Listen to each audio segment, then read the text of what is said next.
Okay, so I've had some questions about position time graphs, especially related to the article on Khan Academy that I asked you to read through.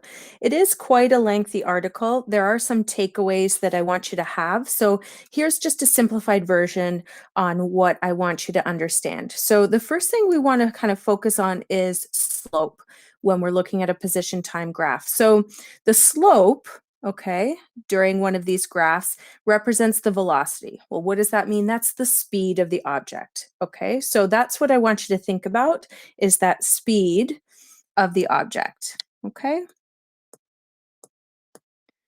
So the value of the slope at a particular time represents the velocity of that object at an instant. We will be looking at the speed over time. So let's just take a look at this example. This is from the Khan Academy article that was there.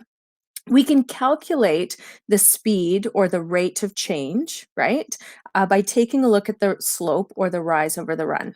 Okay, so when we take a look at the slope, we're looking at that speed, okay, or that velocity. And remember, we can just always calculate that by finding rise over run. So we just need 2 points. So we could calculate the speed of this line, but we also know that if we had another line on this graph, so for example, if I had another line, sorry, it didn't connect all the way through, something going like this, that our slope of that line is less than the black line. So we would be going slower if we were following that blue distance time line. Okay. So let's take a look at that first example from Khan Academy, this walrus that they're taking a look at the distance, probably away from a place, and take a look at his movements, okay? So again, down here, we're looking at time in seconds, and this is distance, away from a particular point. So when we think about what the walrus is doing, we can, first of all, calculate the walrus's speed over this section here from 0 to 4 seconds, okay?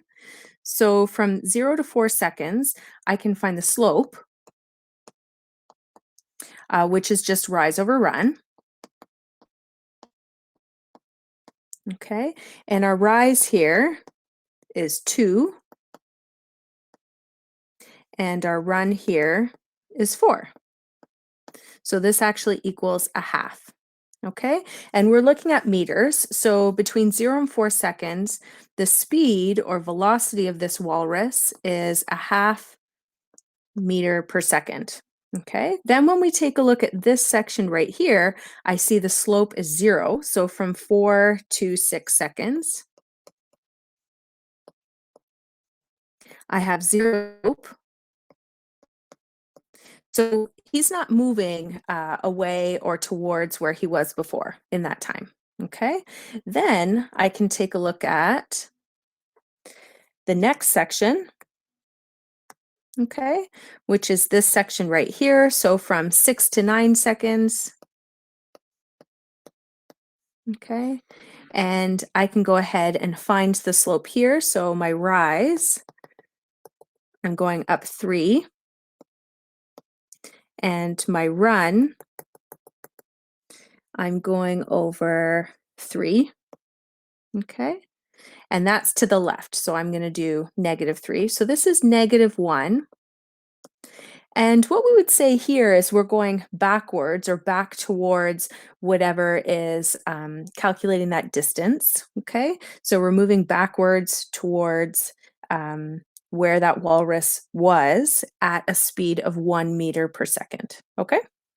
So let's take a look at one final example just to make sure that you understand the idea for these graphs. So we have an EQAO example where we have Alicia and Buster.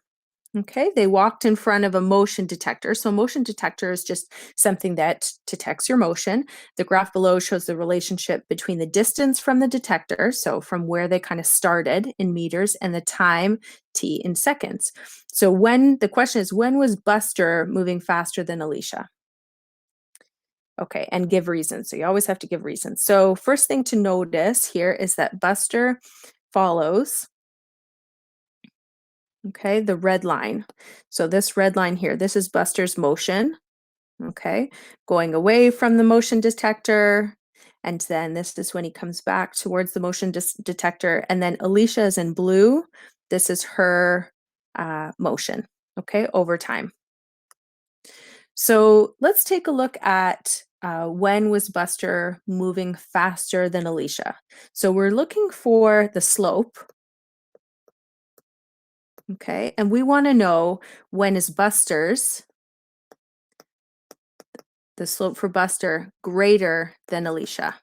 Okay, so when is his slope greater than Alicia? So it looks like Buster was only moving faster than Alicia at 8 seconds and beyond. So this part right here, okay, his slope is steeper right here. Everywhere else, like here for Buster's slope, we can see that it's not as steep as Alicia at that time.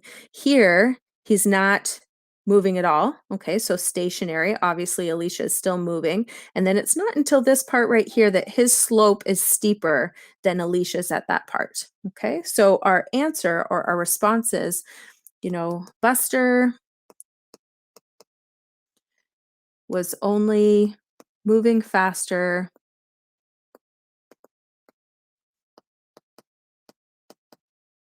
than Alicia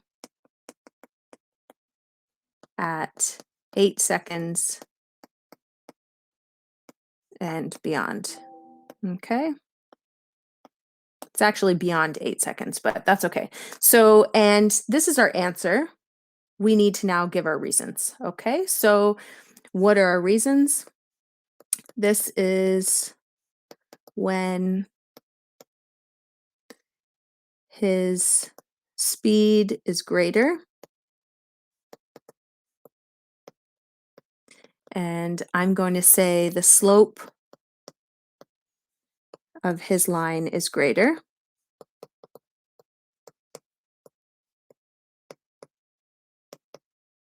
Okay, so he has a faster speed. Let's just take a look at their slopes for a minute, just to analyze this a little bit more. So I'm going to start by taking a look at Alicia. So Alicia in the blue, from 0 to 5 seconds, I can find her slope. Okay, so her slope there, I can see the rise is 10, the run is 5. So her slope or her speed is 2 meters per second. Okay, and that's for 0 to 5 seconds. But then from 5 seconds to 10 seconds, I can see her slope as being 2 meters per second as well. So it would be negative, but we talk about speed in positive. So 2 meters per second. Okay, so again, my rise is 10, my run is -5. And I'm just going to make a little note here back to the motion detector. We call those short form CBR. Okay. So then let's take a look at Buster. So Buster's in red and his path. Okay. So for 0 to 4 seconds, he is going, so 0 to 4 seconds, he's going at 1 meter per second. And then we have 4 to 8 seconds.